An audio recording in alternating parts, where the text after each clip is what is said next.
from 7 to 8 p.m. And we just allow for it to be an opportunity for people to put out live broadcasting of their performance. Hi, yeah, come on in.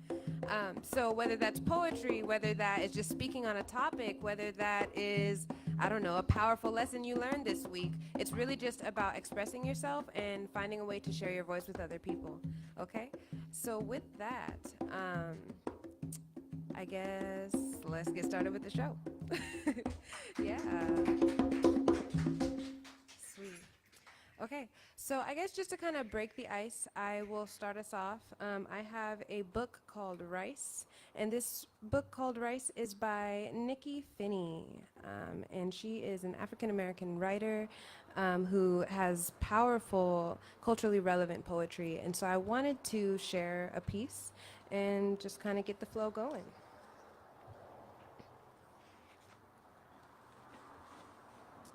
Let's see.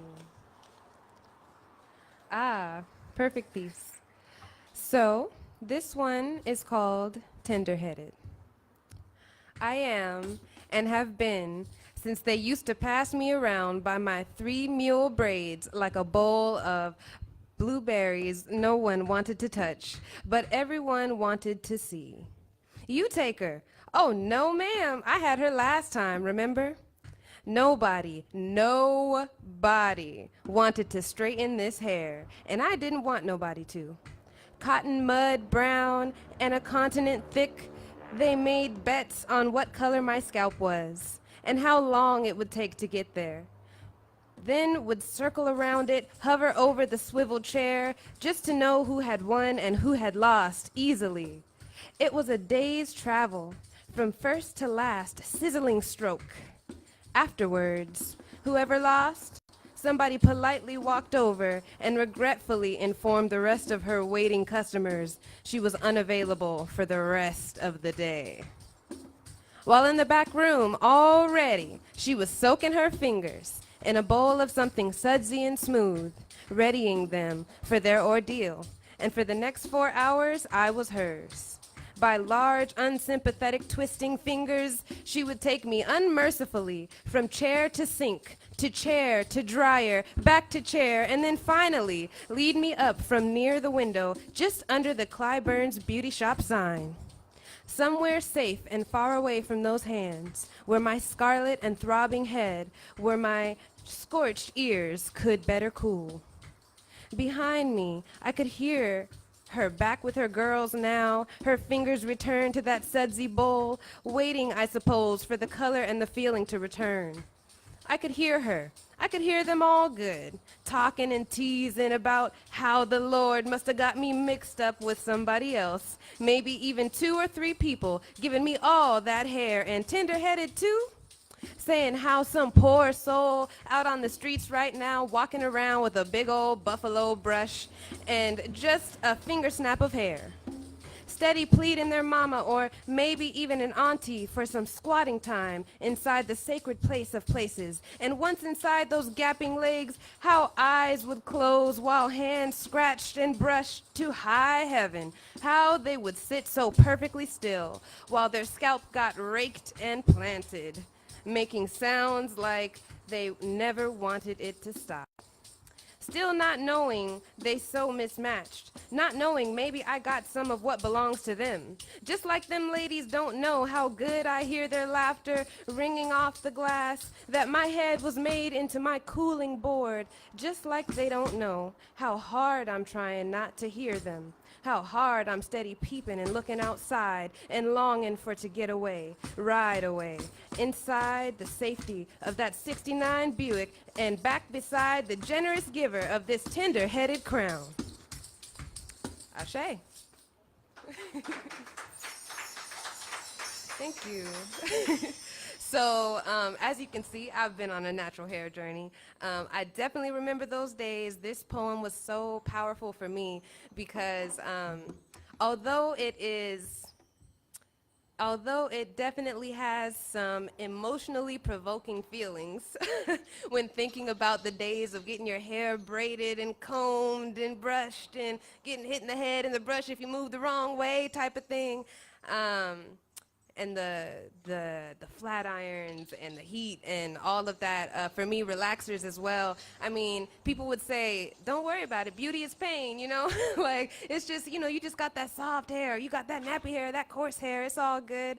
But I realized, like, you know, beauty is pain in a lot of ways, but I also feel that beauty is natural too, right? So for me, I started to, like, just kind of make the decision not to go through as much of the torment of the scalp in order to embrace my beauty, right? So this poem definitely reminded me of that testimony, and also just the fact that it is something ancestral. It's something that has been passed down to us from generations, and so it's so beautiful because we are the only people in the world whose hair just naturally defies gravity. So with that being said, let's get another performer up. Is there, yeah, can we get a drum roll, please? And is there anyone that would like to come up?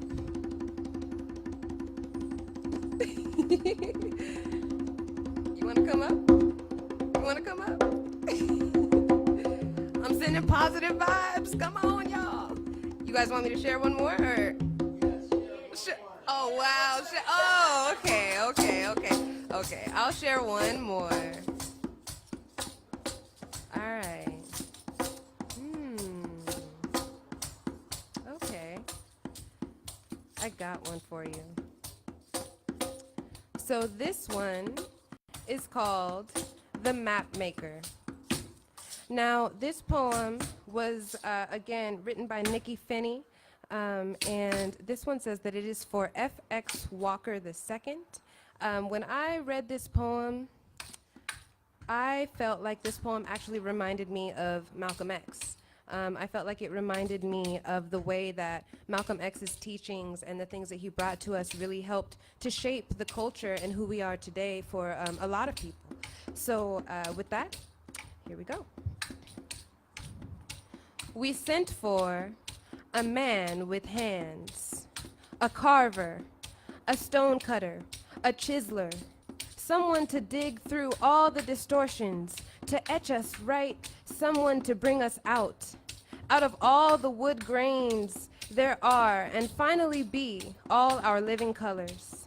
Map maker, your touch and wood talks like a compass, a protractor between all your many hands, measuring us out underneath all your sawdust fingernails, rulering us around, knowing us so. From here to there, just so, making us. Hair that branches and breaks into lakes and rivers, making us. Ears that curve back around like mother country, ways home, making us. Noses that are city-states, eyes that are the oyster beds of constellations, and lips, twin countries that sit open to the sea. Here sits the shape of us. We sent for just a man with hands, but a map maker with X in his name, marking all our treasure spots, has come. Ashe. Thank you. Yeah, so again, for me, that poem definitely reminded me of Malcolm X because it just reminded me of this powerful speech that Malcolm X had when he talked about, like, you know, who taught you to hate yourself? Like, who taught you that your skin was not beautiful? Who taught you that your lips are not beautiful? You know, who taught you to hate your nose? And so he really reminded us of the inherent beauty that we already have and to really embrace that and to be unapologetic about that. And so I really felt like that poem reminded me of him. So with that, yes. You ready? Yes! Okay, come on up. Give him a hand, y'all. Give him a hand. Okay, tell us your name and just go at it. My name is BK Talent Scout. I have a show on RainierAvenueWorld called BK Presents. But it's kind of short. Can you lift it up a little bit? Anyway. Okay, I could just hold it. I'm good. Okay, so my phone is about sisters. Sisters, they love me. My real sisters, They always down for me. I could call my sisters up and they will talk to me. I'm thinking about one of my sisters.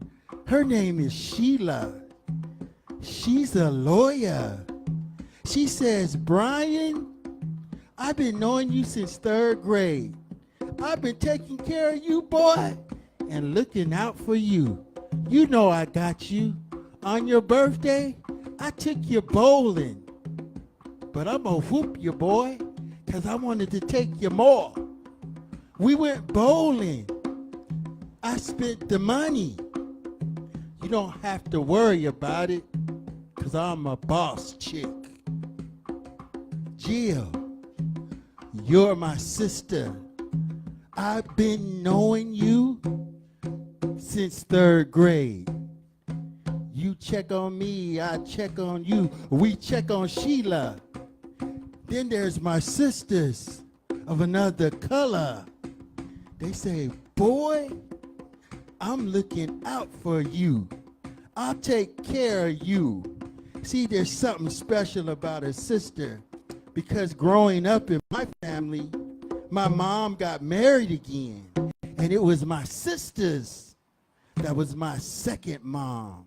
They took me everywhere so that I would know what's going on. My sister Gloria took me to high school. I went in the girls' locker room, and I seen all these fine, beautiful ladies, and they said, he's so cute. I was like, I'm in the candy shop, candy shop, candy shop, candy shop, candy shop. Now, I'm going to talk about my sisters at church. Now, my sisters at church are real different. They're real proper. I'm praying for you. I'm looking out for you. Then there's one sister. Her name is Linnell. She's the one I'm scared of, because I think she sees me through walls and she keeps me out of jail. She said, boy, I called you. Why you didn't pick up the phone? Because I didn't want you to know what I was doing on the throne. But she's my sister. She's always praying for me. She said, I love you no matter what you do. And the last sisters I want to talk about are my sisters from out of town. Imagine a big, strong black man, 6'2", 275. I can swing a bat. I can swing a bat. I can swing a bat. I swing a bat. And then the sisters from out of town, you know what they do? They always look you in the eye. And you know what? You remind me of my brother. You remind me of my brother. Their eyes twinkle, and they make me feel good because she's my sister from another mother.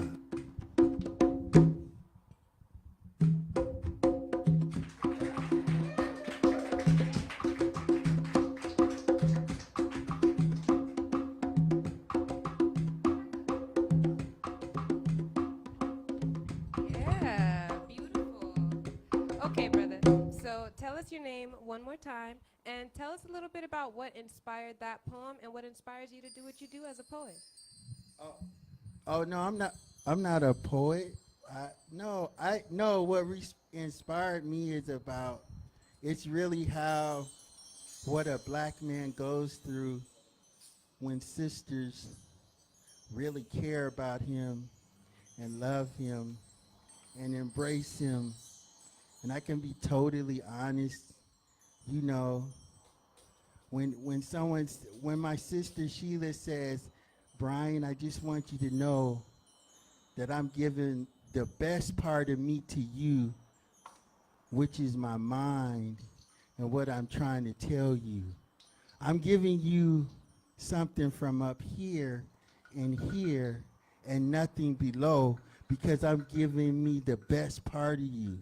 Now, when you have an encounter with a sister that really loves you, it's this strong embrace. They always look you in the eye. They always make you feel love.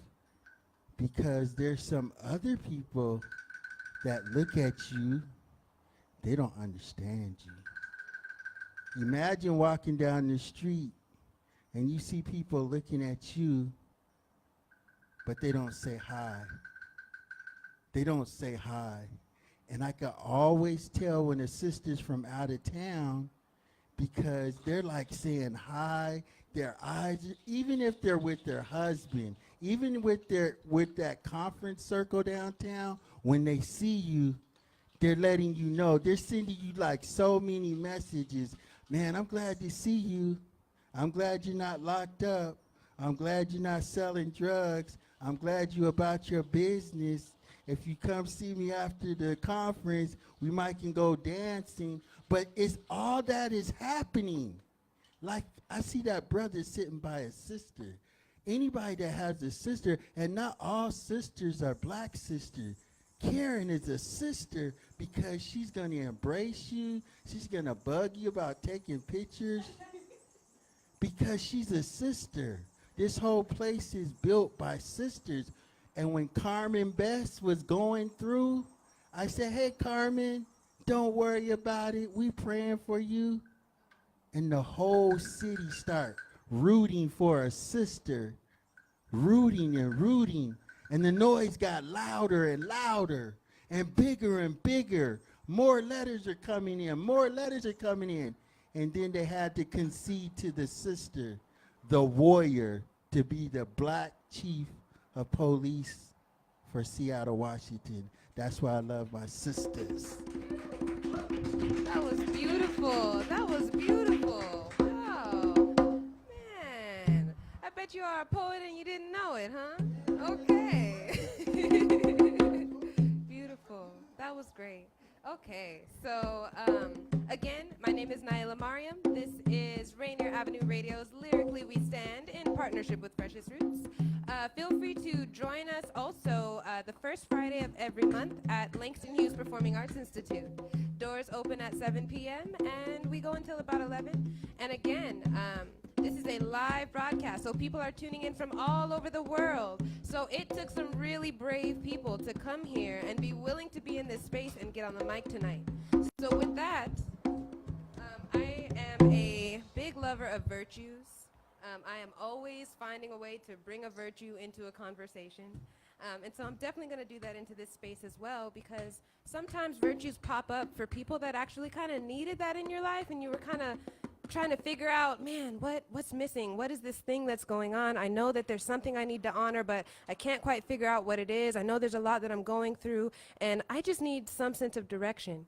And sometimes those things happen in the most random experiences when someone happens to say something, right? And so with that, I will share this virtue. And for those of you that are listening that need this virtue in your life, I hope that this supports you along your journey. So the virtue is courage. Courage is the willingness to act in spite of fear. And so this is definitely one of those spaces, right? Because we're here together, and although we see that this isn't necessarily a huge space with a ton of people here, we know that there could be thousands of people listening all over the world, right? But the beauty of it is that because you embraced the virtue of courage, your message was able to be heard and received by people that might really need that and not quite feel the courage yet for themselves to embrace that truth. So with that, give yourselves an applause and thank you for being here. Okay, so we are going to keep the show rolling. Can I get a drum roll for the next performer? And give it up for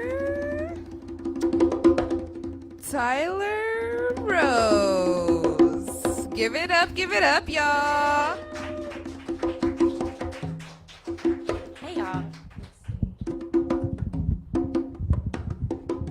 Hello. Y'all, I'm so happy to be here. Somebody just invited me like a couple of hours ago, and I like ran over here. I was so hyped. So I'm Tyler. I'm a poet. I'm actually from New York City, but I've been living in Thailand and Vietnam for the last couple of years, and so I'm sort of making my way slowly back to New York, I guess. So Seattle's been dope. I just performed at a slam last night, at a women's slam. And yeah, so the poem I want to read, I was really excited when I read the sort of the focus on community, and because I wrote this poem in Asia, and I haven't really had a chance to perform it much in America. I had just, I finished writing this book. I just published this book, Salome and the Battle Poems. And I was sort of writing it, in every new piece that I wrote, I could tell that it went into this book, right?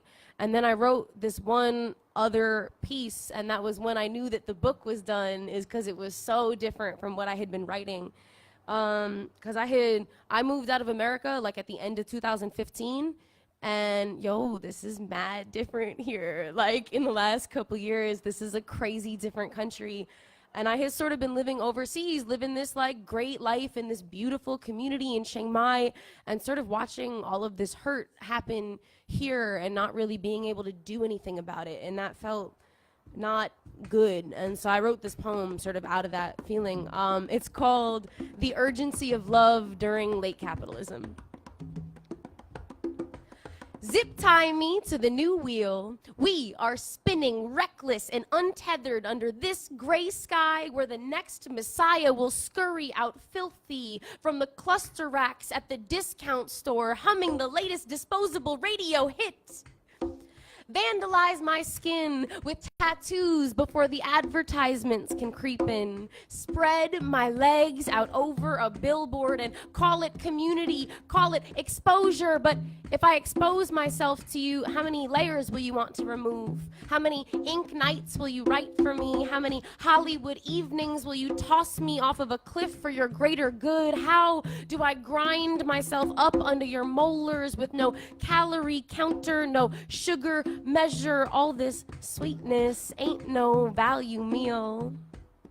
Don't give me your gold mine. Pitch me your aching like an insurance salesman. I said, tell me about the Yukon. How your granddaddy lost it in the digging and let it all ride out on some old mules and some rickety steel and made out with nothing.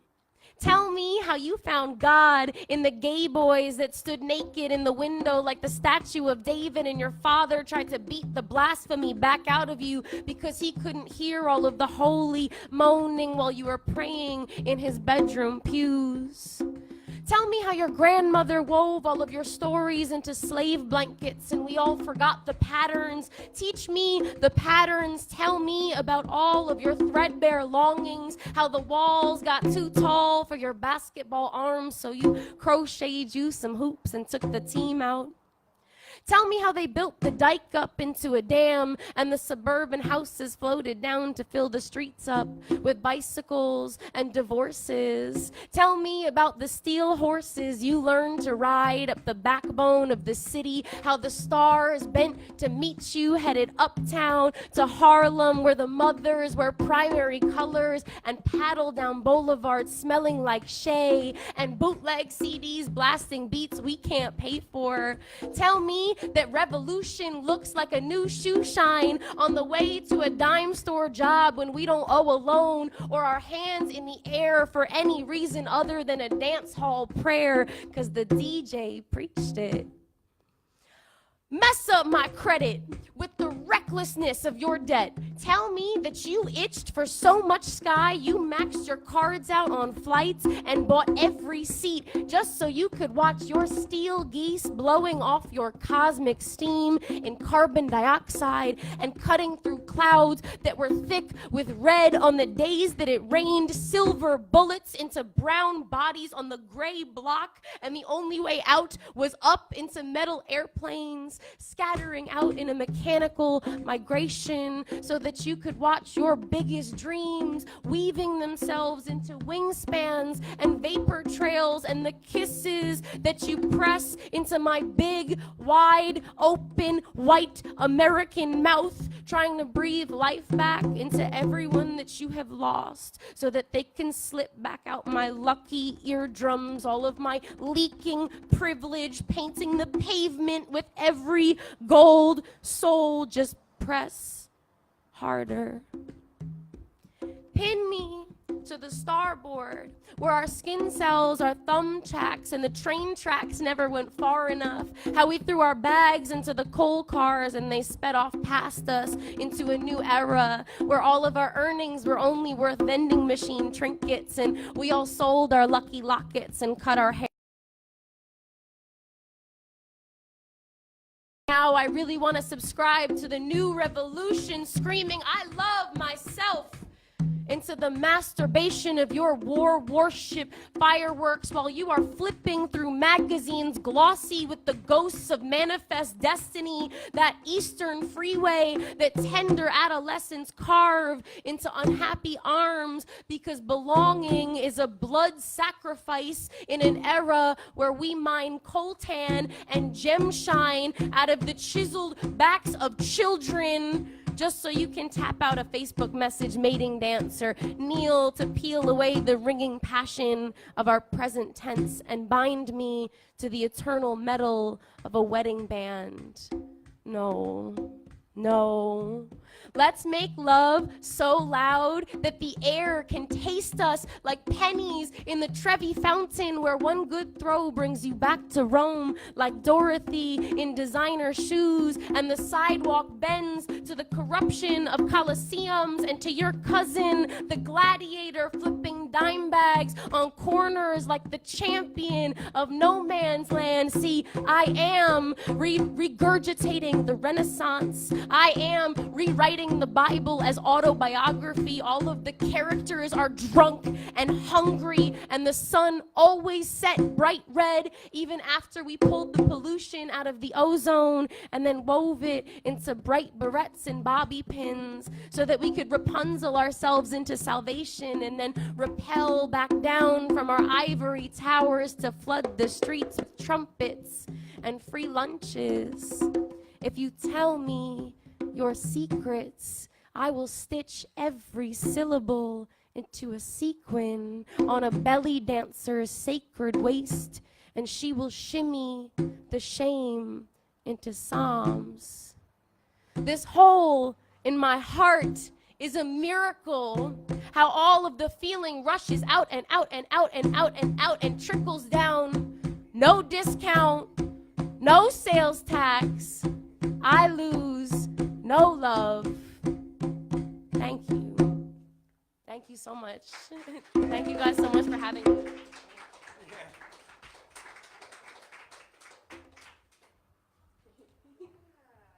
So that was an amazing and powerful poem.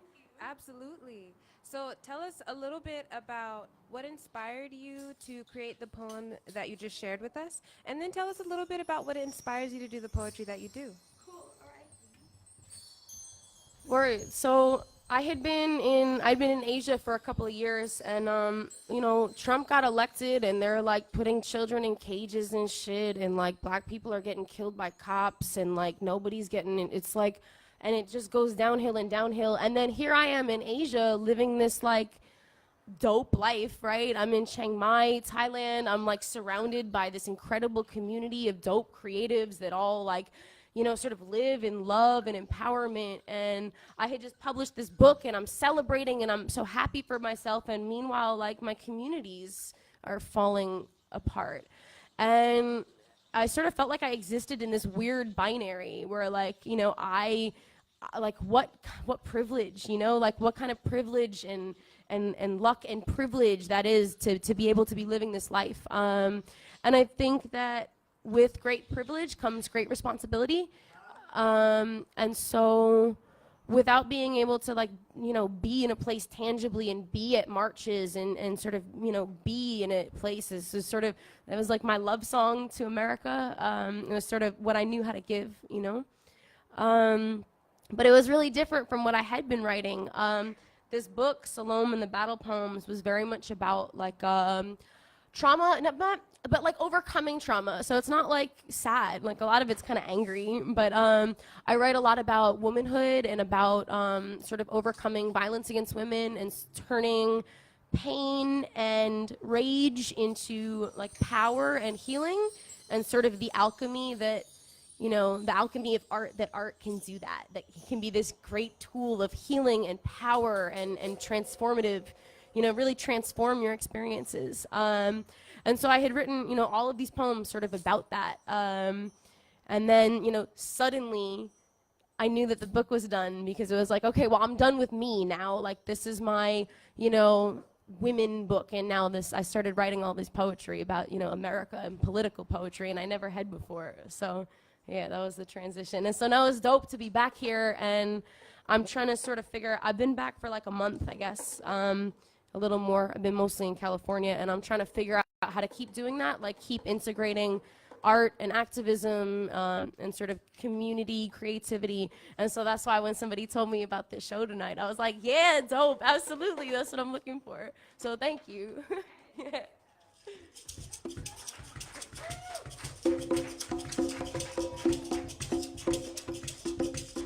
I forgot to mention, because I'm terrible at doing this, but if you like that, I have a website, tylerroseman.com. There's like videos of performances and all that. So thank you.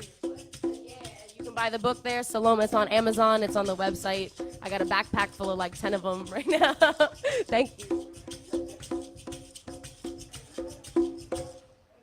Okay, and that was Tyler Rose, and this is again Rainier Avenue Radio's Lyrically We Stand. So thank you all so much for being here.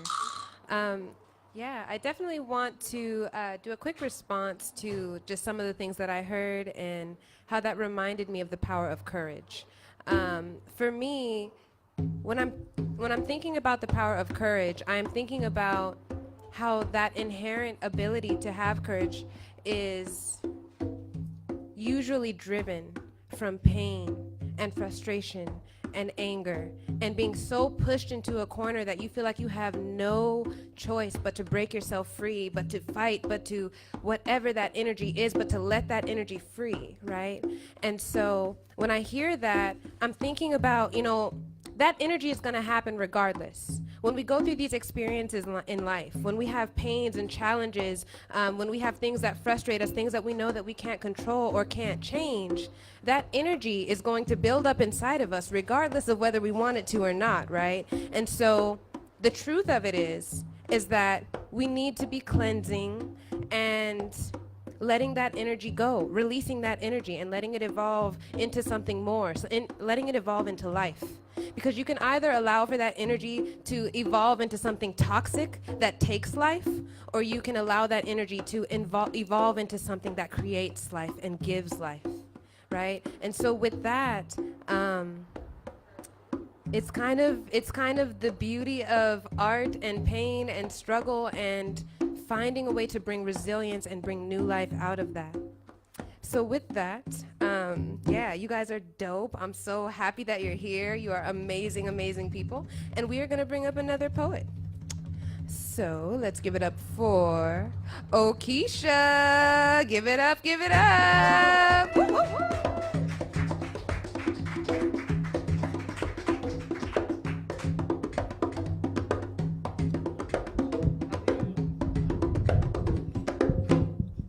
Hello, everyone.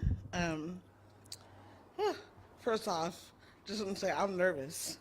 I've been writing since I was 9 years old, poetry, and I came to Seattle to do more spoken word when I was 17. And so it's been inconsistent in and out, being able to find spots and perform.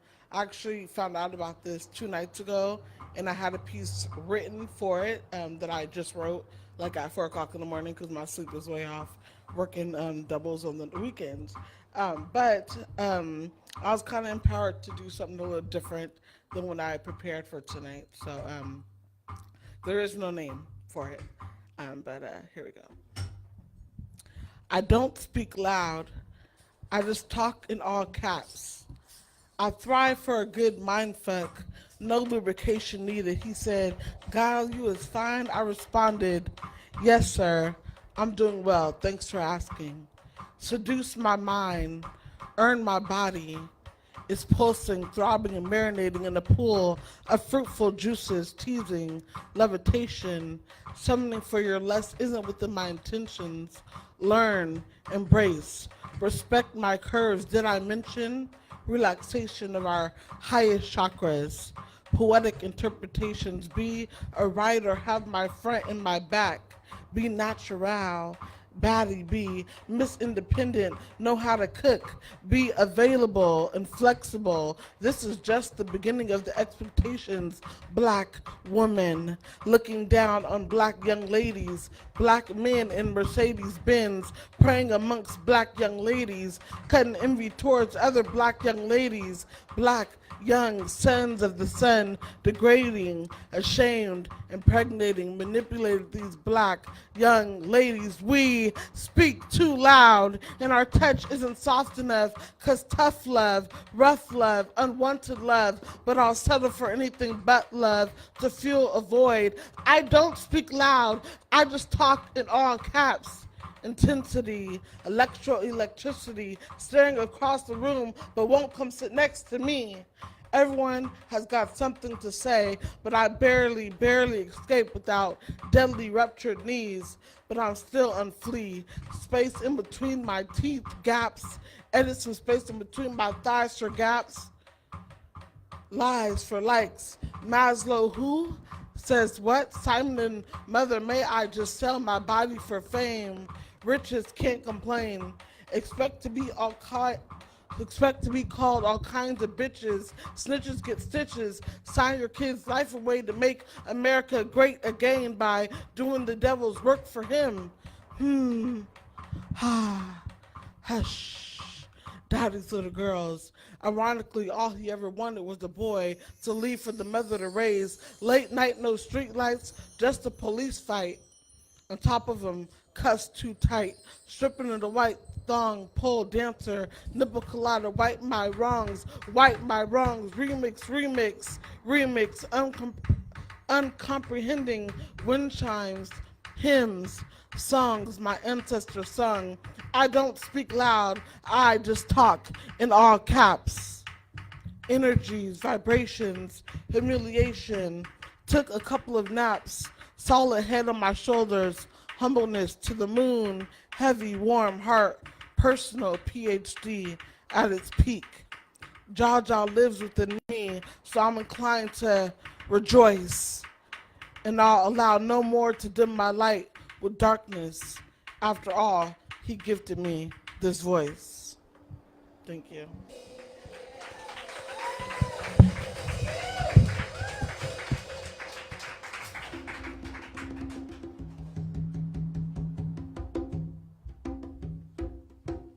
Okay, and that was Okisha. So Okisha, tell us a little bit about what inspired you to write that poem and what inspires you to do the poetry that you do.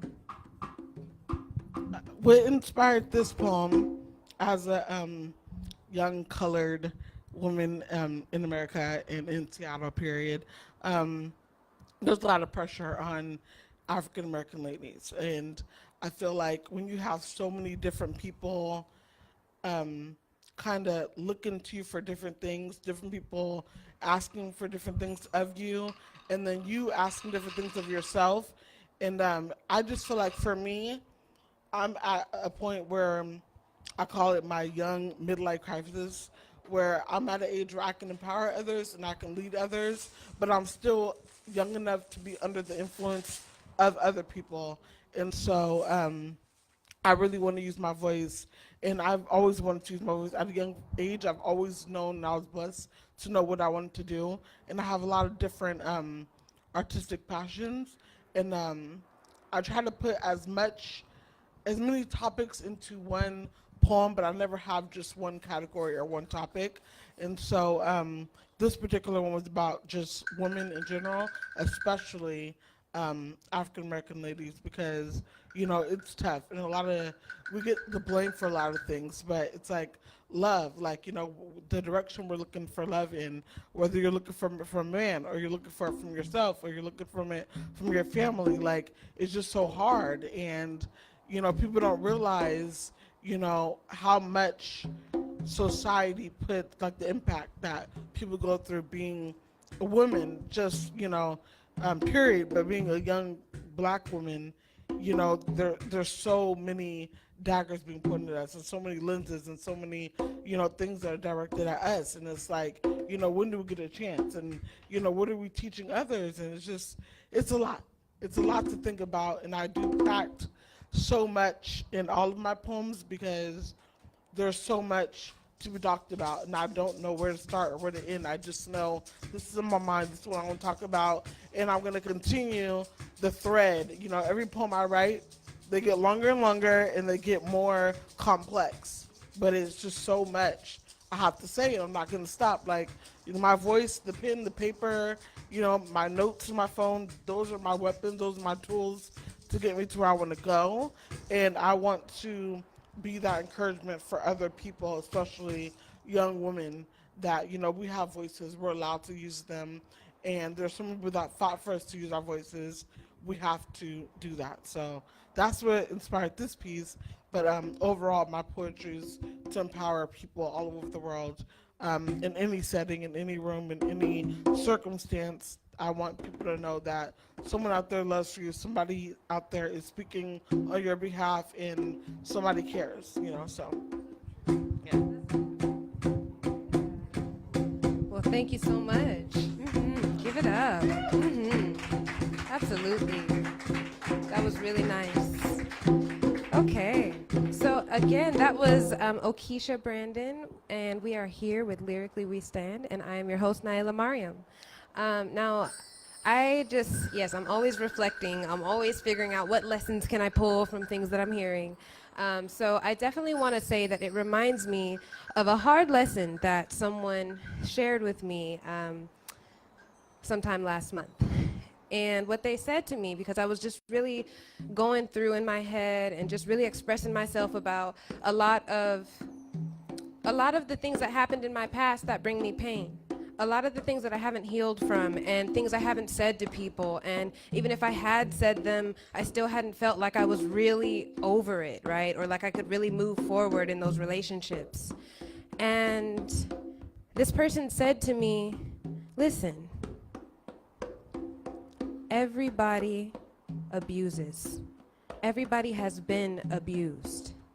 And when you think about that, you're like, what do you mean? Like, what do you mean everybody abuses? I'm not an abusive person. But then I have to really reflect, and I say, ooh, well, there was that one time I was really, really upset, or I was really triggered, and yeah, maybe I said some things that have hurt someone, right? Emotionally, or mentally, or spiritually, right? And so knowing that hurt people, you have a responsibility to figure out what is it going to take for you to do that self-healing work.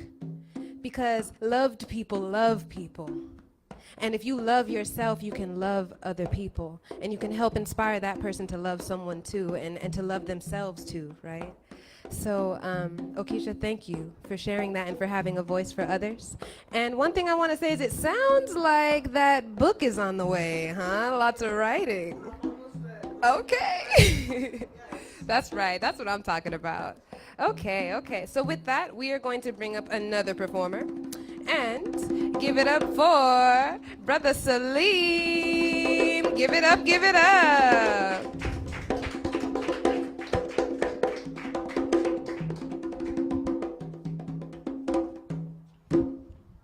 Thank you.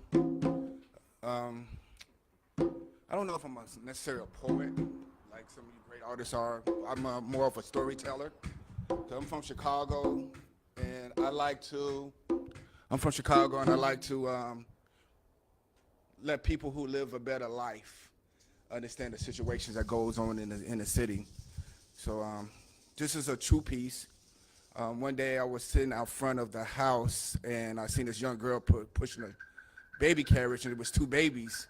And I was like, her mother is bogus for having her babysit like that, and she had to be no longer than older than 14 or 15 years old. And my cousin said, no, those are her kids. I'm like, what? So I took upon myself to notice her lifestyle. So this is a piece called Cookie. She was 15 years old, and she already had two little ones. I know that might sound sad to some, but that was almost the norm from where I was from. She was a couple of years younger than the most, but a year older than her mother when her mother had her. But here's the rub. her baby's father was old enough to vote 2 times. And they all stayed in the same home of the baby's mother, who didn't seem to mind that he was so much older than her because he had a 9-to-5, which kept her well supplied with alcohol, cigarettes, fresh hair weave, and her fingernails looking real tight. Kind of put you in the mindset of a female pimp, but that was none of my business. And from a distance, they seemed to be living in harmony. Until he got laid off. Then she started talking about pulling him out. He started talking about knocking her out. And she said, oh, no, not up in my house. And she called those popos to get him out. And they gave him to him good. Gave him 20 years to life for 2 counts of statutory rape. And he had no defense in his case because both kids looked just like him. And his name was on both birth certificates. And for what I heard, he had a real hard time in the pen. Now you had a child trying to raise a child who was trying to raise 2 children. And with 3 against 1, she didn't stand a chance because they blamed her for chasing away the only man they ever loved. So in retaliation, the daughter started sleeping with every man that said her name. And the kids, they grew up, they went to that corner, started singing that cane. And they was making real good cheddar, that sweet butter, till them older brothers heard about them, told them they had to come up off that corner.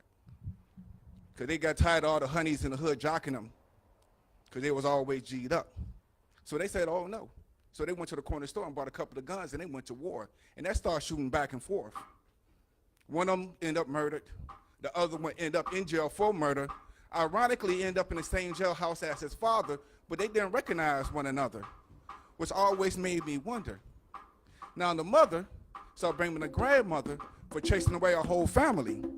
So they was always cussing, fussing, tussling, and fighting. To one early Sunday morning, the preacher get a phone call asking, can he squeeze in a funeral service? And did he know the name of a good self-defense attorney? So the moral of this story, make good decisions, because they will affect the rest of your life. Peace.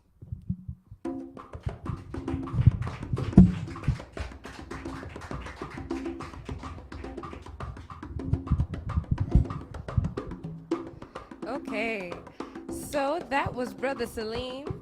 And Salim, tell us a little bit about, I guess, because you've been here before, and I've asked you before what inspires you to do the poetry you do.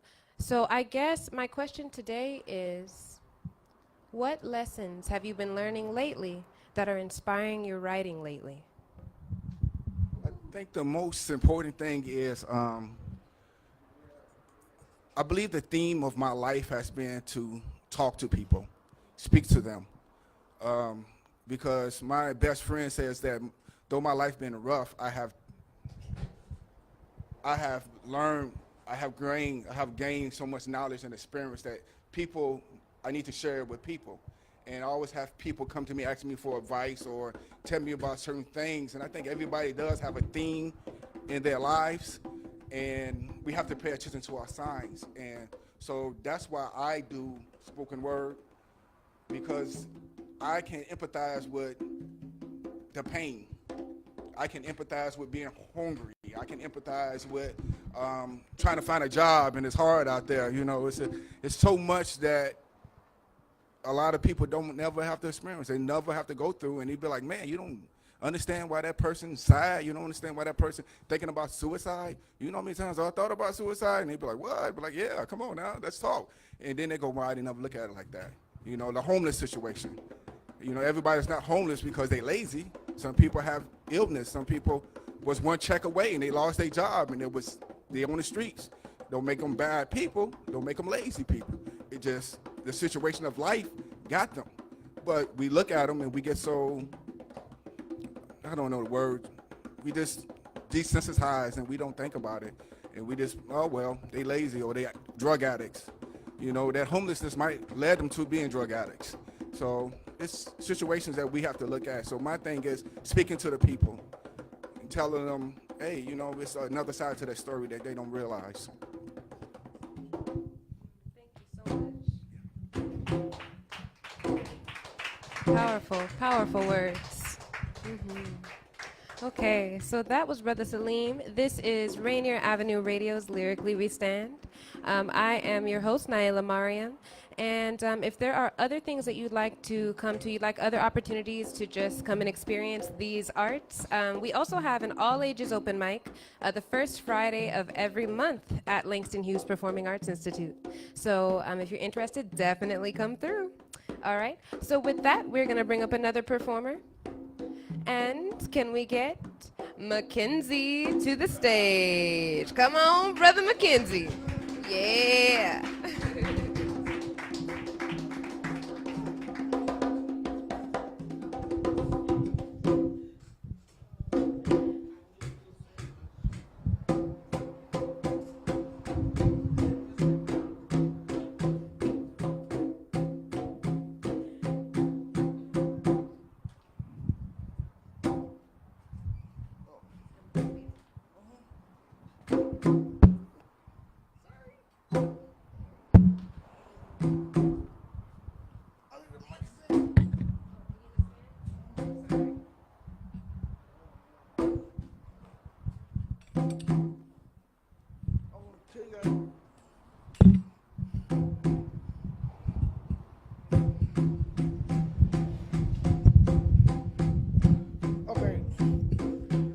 Okay, I'm gonna tell you guys about my Facebook post. I'm gonna tell you guys about my Facebook post. Okay, this was supposed to be. I'm trying to become a DJ mix, right? So this was supposed to say DJ mix, right? But I forgot to put DJ mix. Can somebody teach me how to mix?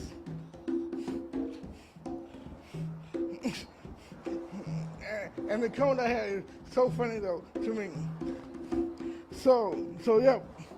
This from my friend. Yep. In a bowl you put six cups of flour, three tablespoons of baking powder, tablespoon of salt, and three-fourths of cup of salt. Then you take a 1 spoon, put one spoon, then blend it. Ingredients together in a circular motion around the bowl. Not that kind of mix. But then another comment said, hell, I've been mixing drinks for years. Until I go easy, I'll teach you Mac. That's my story for that. I might be coming back up. No, that's fine. Okay. So Mackenzie, tell us what inspires you to do your comedy.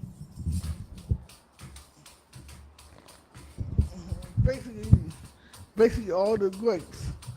Which are probably all the greats. Yeah. All right, give it up for Mackenzie. Great.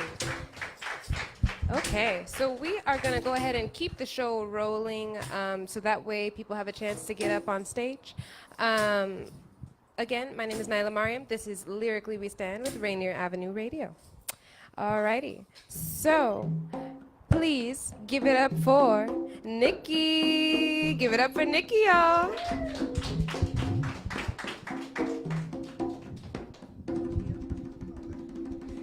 Thanks, everyone. This is my first time ever reading my stuff in front of people.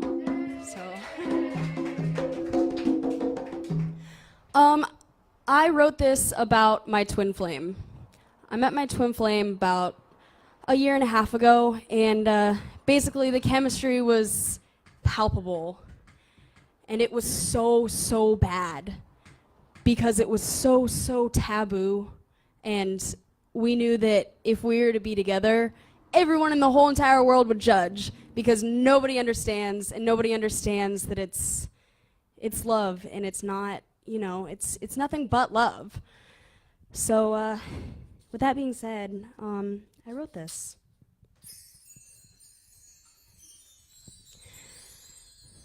There are these moments. They're really hard to distinguish, I know. They enter the mind as, maybe this is true, and then many of them are squashed just based on what you think everyone else thinks. Fear of being judged, perhaps.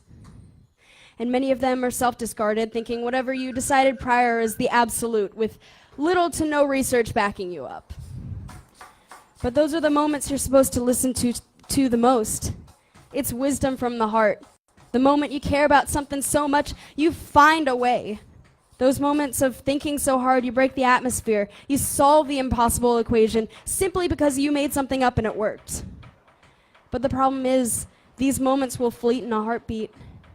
Most people won't catch them until someone else drops it in their hands, and they never sit down to think, sometimes shit's really hard. Sometimes I want to give up because nothing's going right, but even a tiptoe is one step closer to gold. You never think, what's the truest truth that I can think? No one but myself will ever hear it. Did I myself do something wrong? How can I make it right? Or I'm hurting, but someone somewhere feels the exact same way, and most people are just really good at hiding it. Or I love this person to the moon and back. Where can I build us a rocket? Where's the fire burning inside of you? Where's the heart located in your tired, broken soul? So the world's an unfair place. You don't choose the life or the love you're given, but everyone's given a heart to make you long for the meaning of life, and everyone's gifted a mind to help you realize that the meaning of life is simply finding meaning in life. Work with me here. Once upon a time, humans were born with 4 arms, 4 legs, and 2 heads.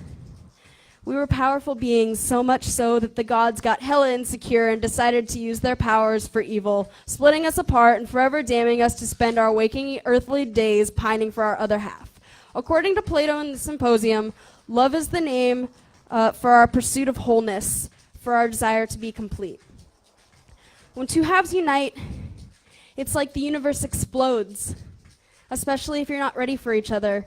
Even then, sometimes the rubble between you two is so thick, it appears better to just say goodbye. If you never kissed, if you never said those words, if you never made love, it should be easy, right? Wrong, sir! Can you forsake yourself? I dare you to try.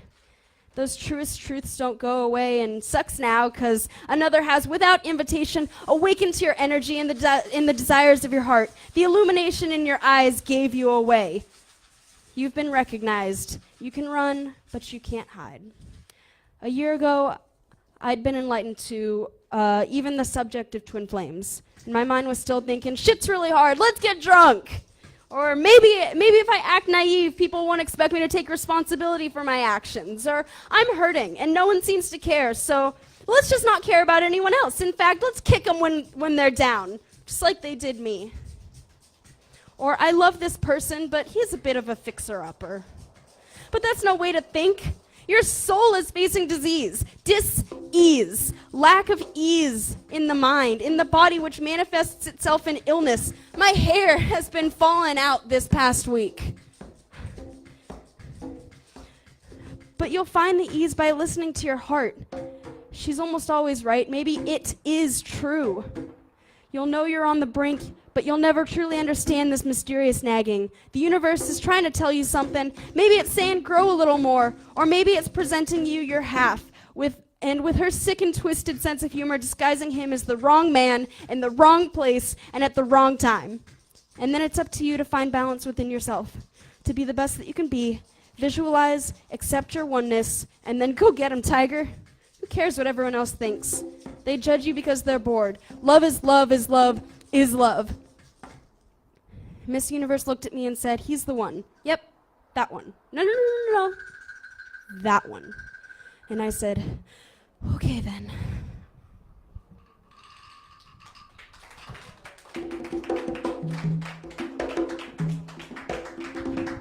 So Tell us a little bit about what inspired that poem and what inspired you to do the poetry that you do. So I guess I'll start with I'll start with what inspired the poem. So what inspired the poem was meeting my twin flame and realizing that you don't have to worry about what other people think if you are a good person and you believe in yourself and you believe in the choices that you make and you're confident with them. So long as it's not hurting anyone else, who cares, And basically, it's me trying to come to some kind of understanding of, this is who I am, and I just need to accept it, accept it and move forward and live the life that I'm meant to be living, As far as writing, just in general, I've been, I wrote a rewrite of Cinderella when I was like 7 years old, and I got addicted to that, and I started writing songs, and I went to Berklee College of Music and wrote songs there, and it's just it gives me such joy and so much peacefulness to just be able to write all your feelings, and that's really what inspires me to write every day. Give it up for Nikki. Okay. So again, family, the theme of courage just keeps on coming up. Nikki, that was so courageous, so thank you for doing that. One of the things that I do want to say really quickly is about courage. We all have intuition. We all have that inherent feeling that kicks in with us that tells us what decision to make to really align ourselves with what our true selves really want. And so I want to encourage everyone here as you move forward and anyone that's listening to trust your intuition and follow it, because that is that true self telling you what to manifest and how to go about your journey. So with that, my name is Niela Maryam. This is Rainier Avenue Radio's Lyrically We Stand, and thank you so much for being here tonight. Have a great night.